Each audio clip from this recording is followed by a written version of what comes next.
6 words. I found my treasure in you. Bronze, silver, gold, no, it's you. I found my treasure in you. Now, education is a tool for empowerment, technically cutting across every sector in human life, socially, financially, and even politically. Now, this is the one secret one Charles Kagwe and Judy Wairema discovered quite early, and they took deliberate steps to go and acquire a different form of learning to make better their poultry farming. And the results have been epic. Now, this is why we say ELIMU ni nguvu. And this is ELIMU ni nguvu. We are coming to you from KUTV, and I'm your host, Corazon Safan. And on this particular episode, ELIMU ni nguvu, the show, visited Charles Kagwe and Judy Wairema, and they took us through their journey and the results of their learning. And as we take a look at this episode, give us your feedback on our SMS number 2276, our Twitter handle at KUTV, and at Corazon Safan. Talk to us on our Facebook page as well, that is KUTV or ELIMU ni nguvu.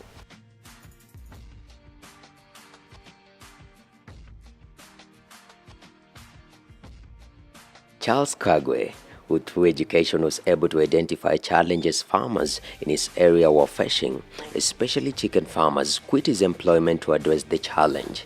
He flew to China to get the right cages to improve poultry yield in his community, and now Charles' educational skills are empowering farmers not only in the country but across East Africa.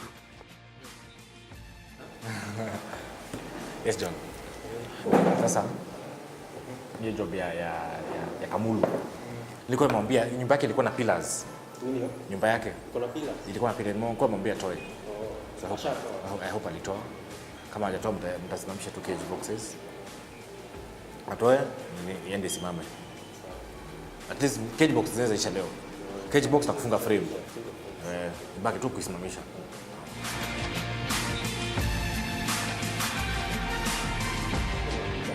Habiba Ibrahim. My name is Charles Moshane Kagwe. I come from Ongatarongai.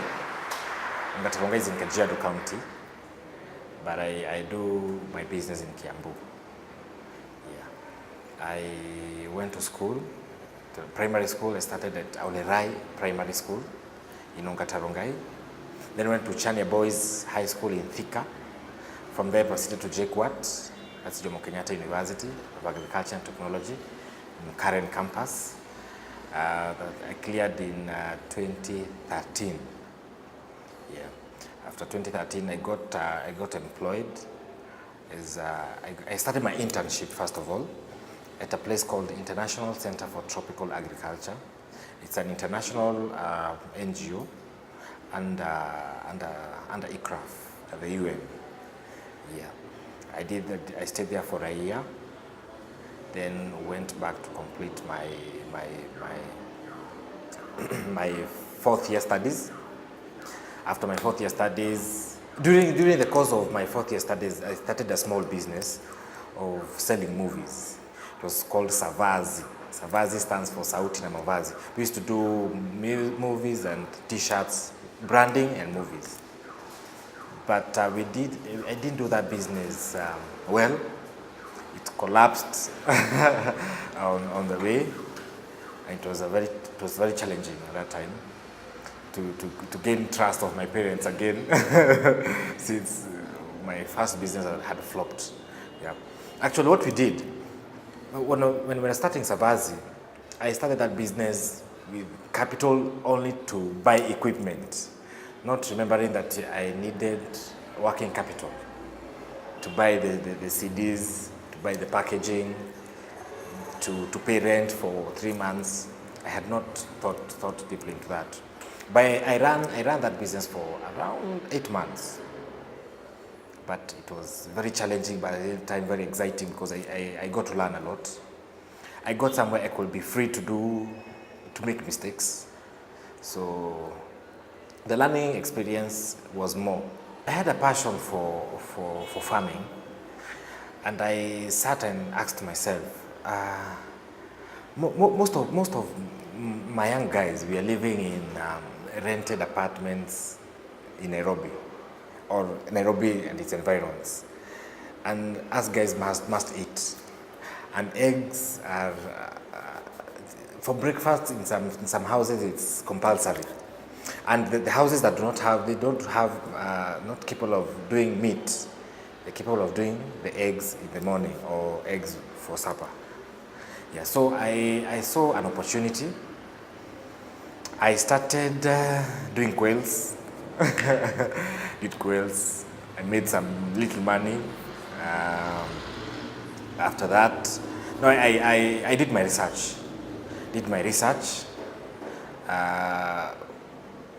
Internet and all. Then I hooked up with a Chinese company.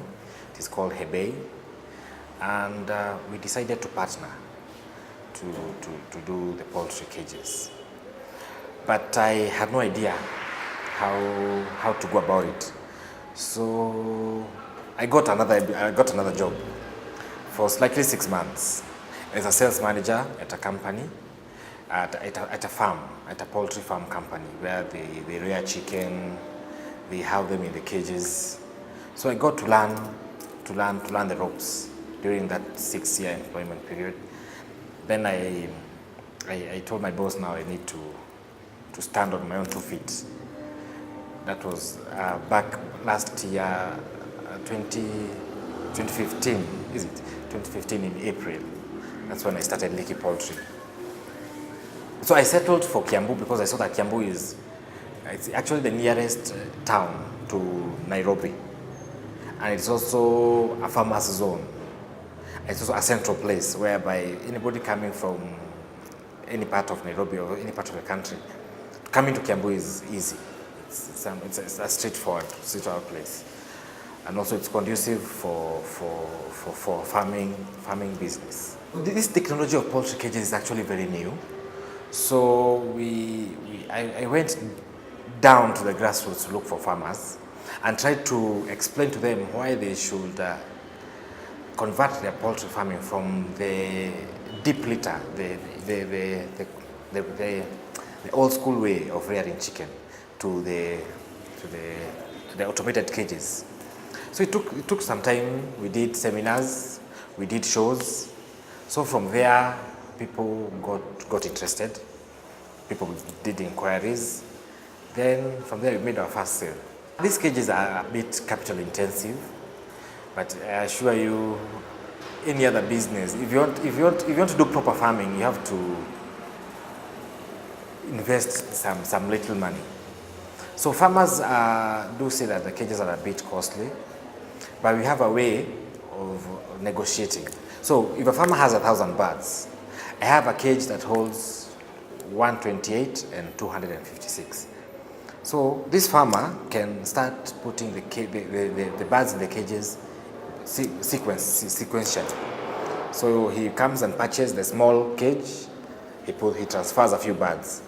After a month, he comes for another half, until now in a period of 3 months, the poultry farm now has already converted to the cage system. So slow but sure, slow purchase. We are still at the initial startup stage, but we are looking forward to more business. Yeah.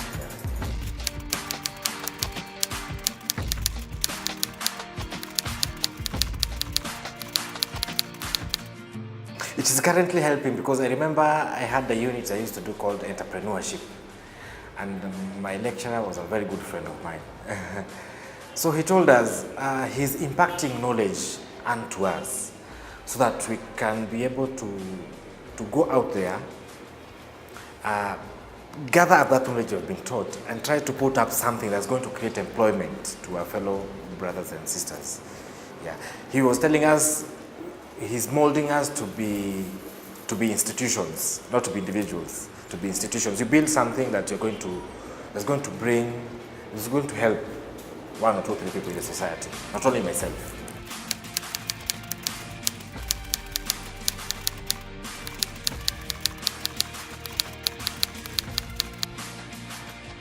Main challenge is we have guys who are doing, who are fabricating these cages, very low quality of them.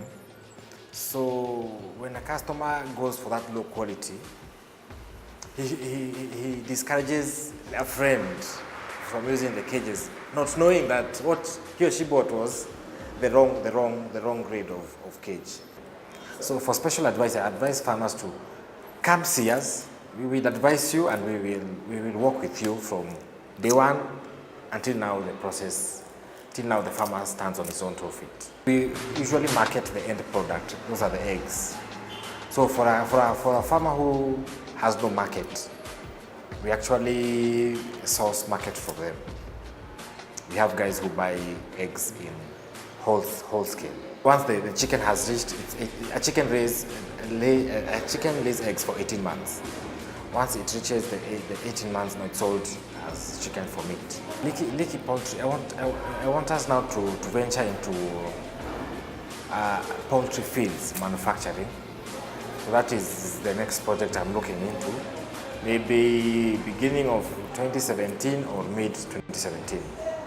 Because now the customers who I have sold the cages to are the same ones now I'm going to introduce leaky poultry feeds to. We do sales to East Africa, to Uganda, to Tanzania, Rwanda and DRC Congo, but we have not set up an office yet. So that's something I'm looking more so Uganda, Tanzania. We're looking to open up another a leaky store there. My personal take, I believe in an individual helping himself, because I have worked through looking for capital through banks, but I didn't have collateral, through friends. So I believe when you try, whatever you think of doing, just stick to it, and God has a way of coming in and helping you.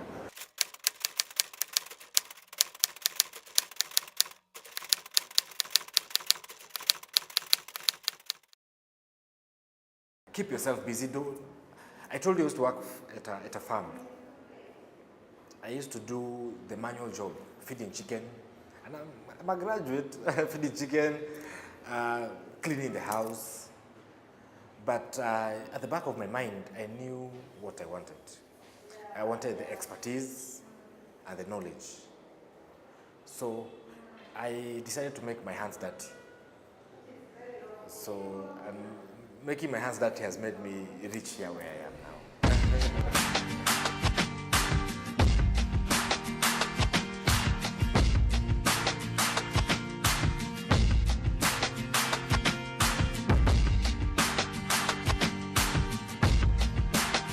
This is a broiler's cage. The birds are kept inside here. This is the door. So in this cage, the chicks are put in when they're 1 day old. So that's why we have this carpet here. This is the feeder. They feed from here when they're young. And this is the place they take their water from. Yeah. So this one cubicle here carries 8 mature broilers. As they grow up, we remove this small feeder. They start feeding from the feeding trough. Yep.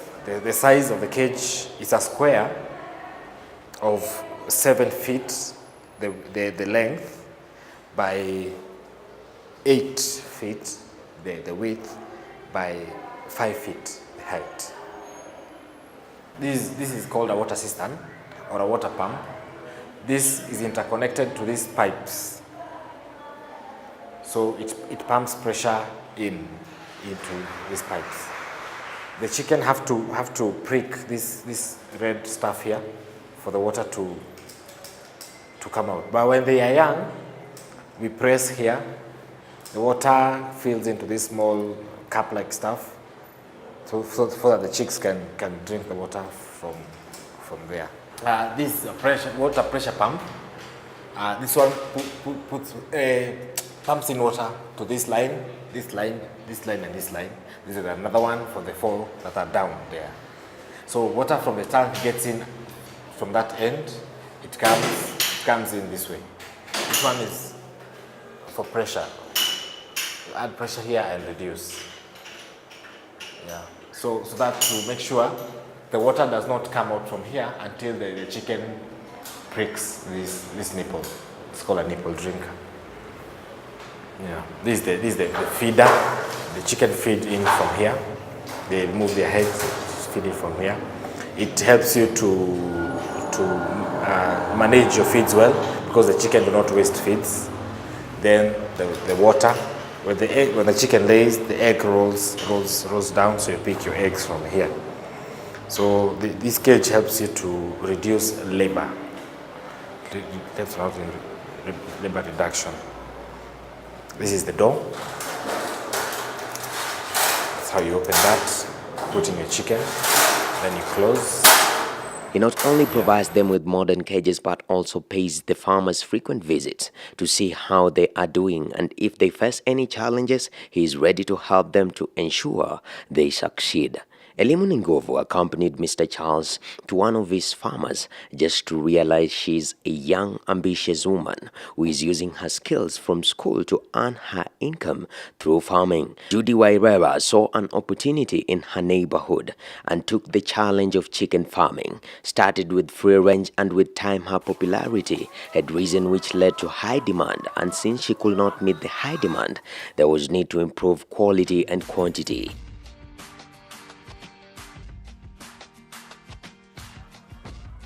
Charles' services were needed. Told about his services by a friend, Charles was able to guide her on how to make farming successful. By the time ELIMU was leaving Judy's home, it noticed she was planning to add more cages just to meet the growing demand, which clearly shows education, well utilized, will lead to better days ahead. Yes, they are so clean. The others, they are usually dirty, very dirty. But these ones, even when you're taking to your clients, you're proud of your product. My name is Judy Wairema from Sajis Poultry Farm. Sajis Poultry Farm is located in Roy, bypass or Gaturo area. And I'm doing poultry farming layers, to be specific. I didn't have a lot to do, so with the little time I had to get something to do, and this is what came up into my mind. I did hotel management in Grafton College, and quite different from what I'm doing right now.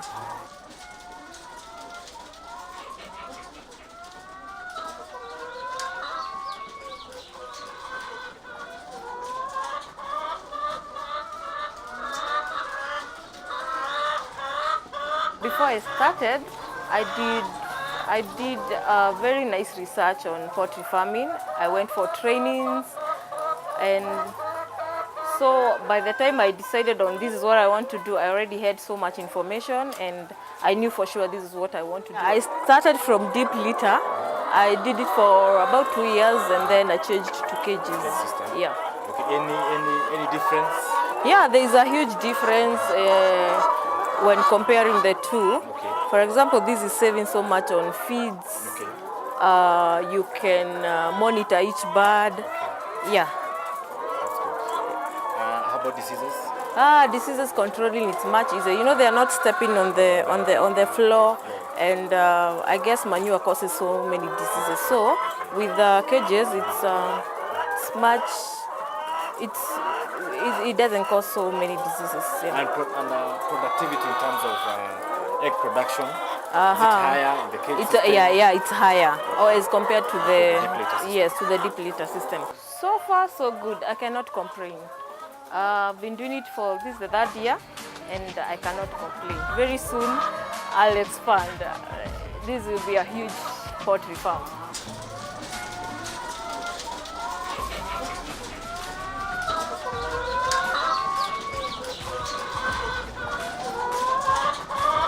I've learned about diseases, how to control them. Basically, just the general management of chicken. because it's something that I had not done before. It was new to me, so I had to learn like all the nitty-gritties and I've done yogurt.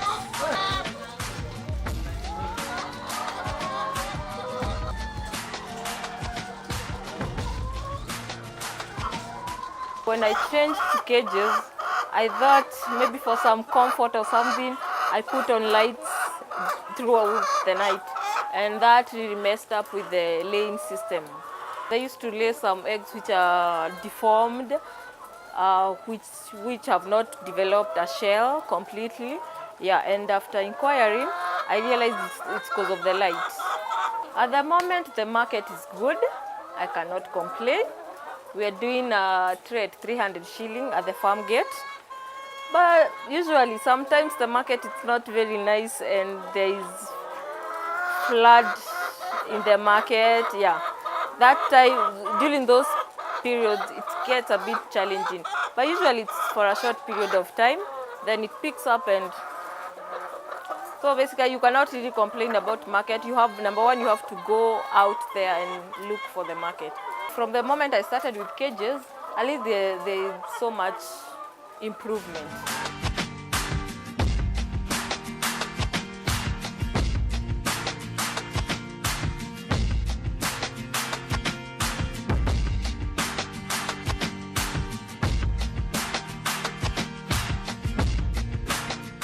The health is okay, quite good.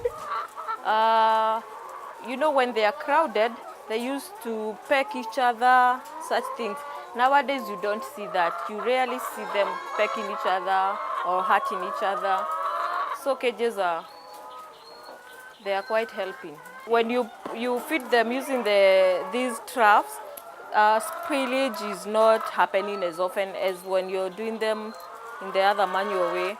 There's no spillage of feeds, so at least you save. Even if you're saving a little bit, it's worth it.